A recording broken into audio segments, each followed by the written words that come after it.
Hi there, everyone. It's Clare again in Waterlooville in Hampshire, and I've got another summary for you for the full moon, which is tonight in the UK, anyway, 9th of October in Aries.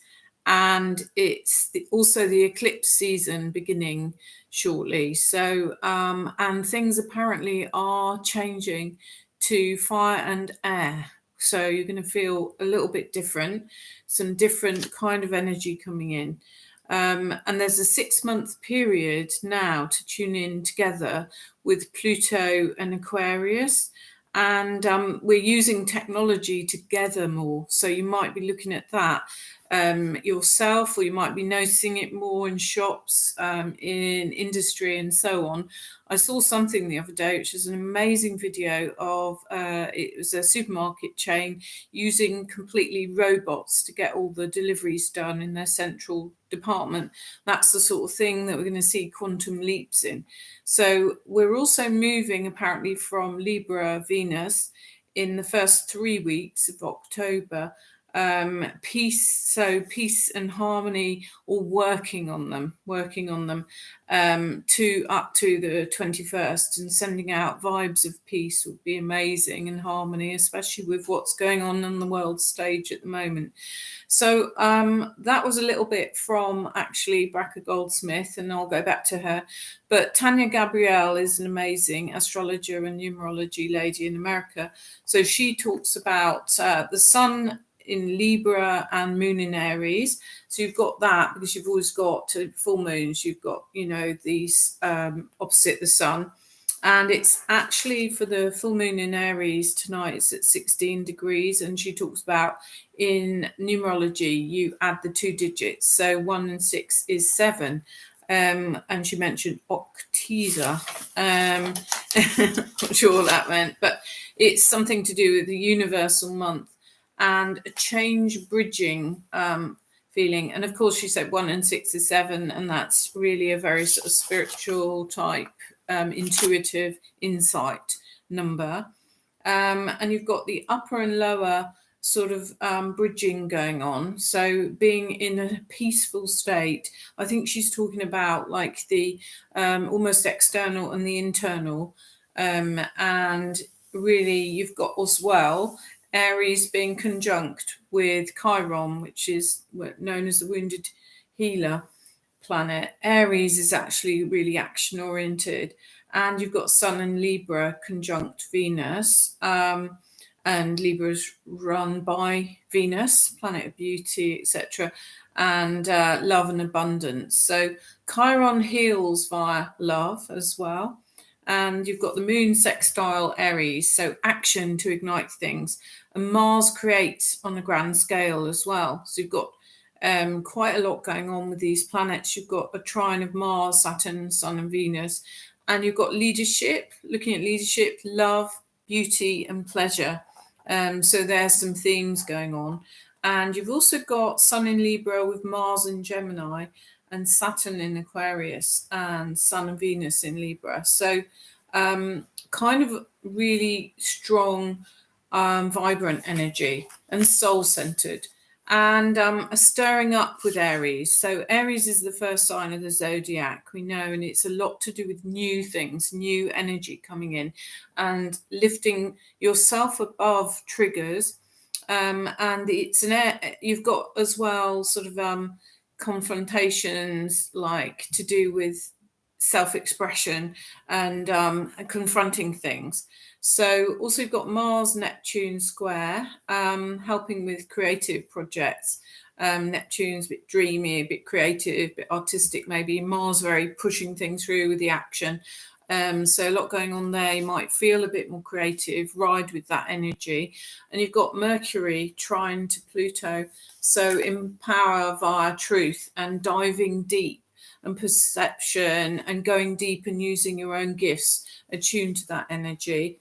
And you've got the outside world. She talked a lot, Tania did, about the outside world versus, and the past versus the internal world in ourselves and the present, and the Aries Mars energy as well. and about getting. Aries is very much about getting places, getting things done, and getting from A to B. So attachments and things, catch what we're attached to, catch what stops us getting places is a thought, really. What don't you want? And intuition, using the intuition is key. And if we're attached to the past, it can really sort of hurt and victimize us. So we need to get out of victimhood and enslavement. Otherwise, we're not free. And Aries is really good energy for cutting cords. So it's new, it's bringing stuff in. It's about confidence to move forward, non-stagnant, simple and direct. And about catching those polarities, of which we've seen many in the past, polarities happening, and as a collective about reacting to the outside of past. So what we feel inside is about the present, and listening a lot to what's going on externally is kind of a little bit, not quite so useful, really. So we need to be aware of the soul and what it will reveal to us. So if we can, probably a lot of meditation or more meditation would help with that. And really about being willing to learn with the full moon in Aries. And Mars says create and be in the moment. And if you're in the past, you've got your negative sort of stuff and unresolved things swishing around. So consciousness actually wants us to expand. So if you live in the past, you're not doing that. We want to expand, we want to move forward, and don't limit ourselves. So really, you've got the sun and moon, celebrate all as well. She thinks intimate relationships, don't be too attached, but get your heart where it wants to be. And Aries is about passion and not limiting itself. So start afresh if need be. And Aries is about the original and the new. And we exist, if we're just existing, we don't live. So be free, celebrate and discover, and so on. And really as well, where she talked about Libra Sun balance, and 9th of October, really about this internal balance with the external. And also then we moved on to Pam Gregory, and she had been talking for months about October and November being really huge months. And the first 11 days of October, clashing of the old versus the new, central versus decentral. And she talked about this for months, actually, in the past. Aspect links to financial turbulence. Well, can't you just see that? And similar to Saturn versus Uranus in 2008. So I've got a fly buzzing around. And another square, like closing of the old world, Uranus in Taurus, conjunct with the North Node, which is about the future. Taurus can link with agriculture as well. But you've got the British pound crashing to a 51-year low to the dollar. That's happened recently. And you've got sort of a continuation of things to do with that going on in October and November, I'm afraid. And also Taurus conjunct with the North Node and Scorpio axis. So that apparently links really to wealth, money, secret money, investments and loans. And the Southern Node is about release, Scorpio linking as well to toxicity, bringing a sense possibly of betrayal and a crescendo there. And with the banks in the market, some kind of crescendo. And also you've got revolutionary energy. So in Iran as well, you've got all ages on the streets. You've got Uranus versus Saturn, the street versus the government. And you've got a shift in energy, and many planets are changing, going from stationary, moving. And you've got you've had 2nd of October, Mercury went direct and starts to move. Pluto you've got on the 8th going direct, and you've got Saturn direct on the 23rd, and Saturn Pluto direct till March 23rd. So there's some huge changes. That's what you'll feel. You'll feel changes going on with those planets, and sort of more action, really, and accelerated breakdowns of what's going on, huge revolutionary changes. Probably she really did emphasize that this is probably the biggest in this epoch, if you like, this era, possibly in our lifetime, some of us. But because of that, focus on the bigger picture. And you've got Pluto 26 degrees of Capricorn, so huge kind of liner now moving on. And some of the signs in the zodiac will really feel these changes, like Aries, Cancer, Libra, Capricorn may feel kind of control in their own lives. There's some kind of control things going on. So you might be really aware of that.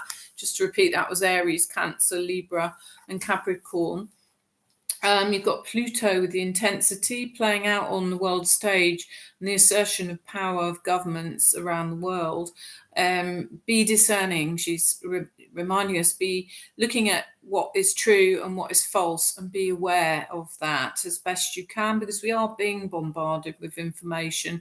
I must say, I'm going on to 2 or 3 different apps every day, and I'm looking here, scrolling through, because the television news is often getting stuff late, and it's good to have a perspective. Some people won't want to see any of it. That's fair enough, because actually, again, going back to the balance and keeping in balance. You've got 25th of October, a solar eclipse, and 28th of November, a total lunar full eclipse. And often with eclipses, you get permanent changes, she's saying, and very likely as well regards financial. I know there's umpteen supposition videos there saying that this will stop, cash will, really reduce down to this. And the British government has done goodness knows what, as you know, about the pound. So, in fact, a lot of the changes going on will be to improve things, but at the moment it's quite chaotic. It really does look quite, challenging. So just stay calm as possible. And Aries is about like pioneering and courage and being proud at looking back and saying, well, we've helped to create a legacy as a pioneer. Be aware individually what we've done to help, I don't want to bore you now with what I've been doing completely in detail, but it's quite a few things set up, and many people I know set new things up. Being resilient, changing with the times, and so on. And this kind of really goes on really around the first 4 or 5 days, but continues into November. And you get that revolutionary stuff going on.